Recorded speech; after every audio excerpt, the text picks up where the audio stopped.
reasonable. And it requires that the amateur antenna be removed if the property where the antenna is located is no longer used, occupied, or subject to control of the amateur radio operator. All pretty much reasonable, probably things you do anyway. Finally, here's the weird part. If you have a ground-mounted antenna, like a vertical,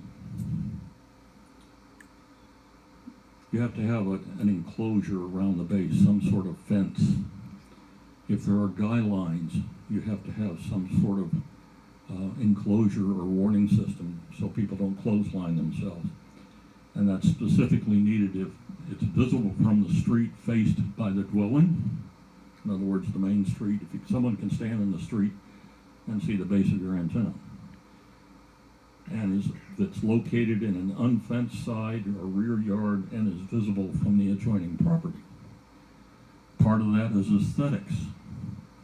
The other part, it keeps kiddos and puppy dogs and your pet goat or whatever from going up, messing with the antenna, bumping into it, etc. So it's kind of a safety thing as well as aesthetics. Now, one of the neat things of this legislation is pre-approved antennas. I'm going to tell you quite up front, I think this is a throwaway codicil. I don't know if this is going to get through or not, but a lot of times they will write stuff into legislation. This ain't going to make it, but let's put it in here, that way we can throw it away and make the other side happy. But here are the 4 pre-approved antennas. A 1 meter or less diameter or diagonal measurement antenna for use by an amateur radio operator, less than 1 meter in diameter. Does that sound familiar? From OTARD, satellite antenna, or what I call the pizza dish antenna. That's like your dish. What are some of the other? DirecTV or what? DirecTV. DirecTV. The little pizza dish antennas. Flagpole antennas. Flagpole capable of being have a dual use of flagpole and amateur radio antenna, not greater than 43 feet high. Where did that number come from?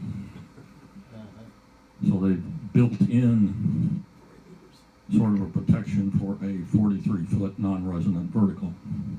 Now, the HOA I live in, we can't have flagpoles, primarily because we don't have room for them. And you walk out the front door and you would bump into it. We do display flags with the wall-mounted holder, but we just don't have room for flagpoles. Wire antennas will also be pre-approved. And it's minimally intrusive wire antenna of a length necessary for the frequency of intended use. So if you're going to use 160 meters, you can put up 100 and some odd feet of wire if it's unobtrusive. And finally, vertical antennas. Vertical antenna equal to or less than 43 feet. And that includes collapsible whips or tilt-over antennas. So in other words, even though you may tilt it over when you're not using it, when you stand it up, it has to be less than 43 feet. Now, again, my personal opinion, I don't think these are going to make it through on the legislation, but you never know. These are some of the things that HOAs cannot do. Unreasonable delays which prevent installation. In other words, it takes months to get an approval through. They've got to do it in a timely fashion. We're going to talk about that in a moment.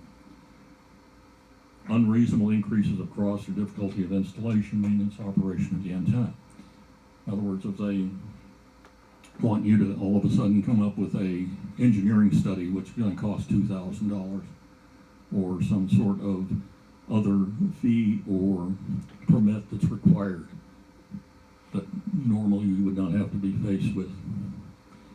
And it also prohibits them from anything that prevents or degrades the reception or transmission of a signal. In other words, where you would mount the antenna or how you would mount it. because that effectively has a ban on operating. Now, we talked about and taking a certain amount of time to approve or disapprove your permit. Well, there's specific language in the legislation that says when you drop an application in front of the architectural committee or whatever committee in your HOA that would have jurisdiction over this, they've got 45 days to act on it. If they think, okay, we're just going to shove it in the bottom drawer and forget about it, on day 45, it's approved. Unless they do something. So they've got 45 days to act on it. They either have to approve it, and even if they disapprove it, you can say, okay, we're going to go back, we're going to start all over again. So they have an incentive to either disapprove it or get it approved because, like I said, at the end of 45 days, it's approved. We talked about the private right of action.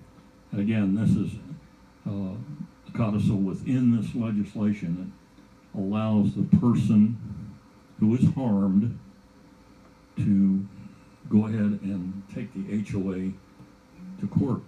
And in other words, as we said, you don't have to wait for the FCC to take action.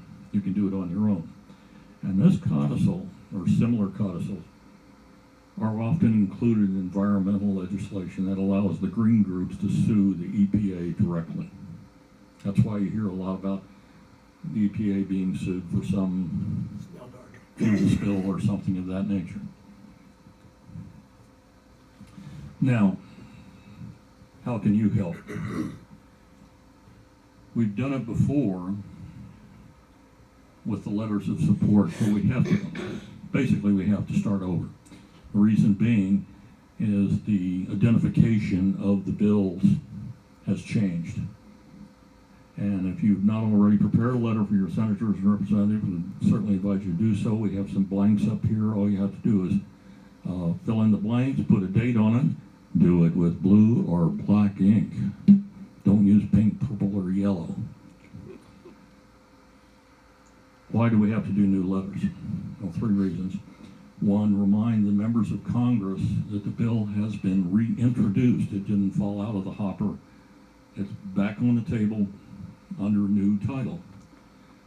Reinforce to members of Congress that the amateur radio community still supports this and wants to see it happen. Like we said, there was a lot of bipartisan support for this originally. Hopefully that will continue. Finally, hang on a second.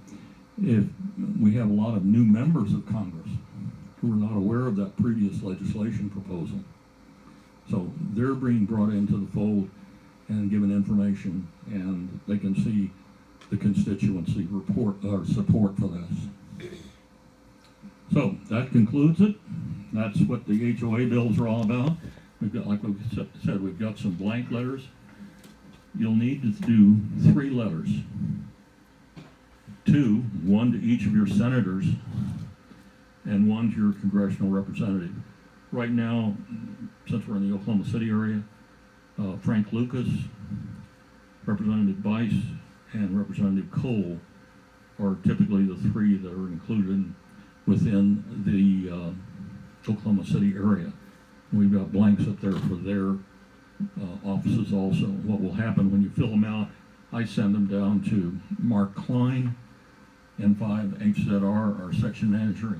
He bundles them up and sends them down to John Stratton, who's the West Gulf Division chair, and they send those all to Newington. In turn, they bundle all of those up and send them down to Washington to be divvied up amongst the various senators and congressmen. Any questions about the HOA bill? You had one. I was going to say, it's sad that what's going to get this passed is fires in California, hurricanes in North Carolina, tornadoes everywhere, wiping out infrastructure. The hams come in and save the day. It's sad that it takes disaster to get common sense stuff passed. that has been part of the emphasis to get this, the bipartisan support. One thing I forgot to mention, a question was posed to me once, does this apply to rental agreements? Maybe. Definite maybe. Rental agreements are contracts. You sit down, you talk to the landlord. Hi, I'm a ham. I'd like to put an antenna in the backyard. It's just a ground mounted vertical. I just need to drive a hunk of pipe. Landlord says fine, no problem.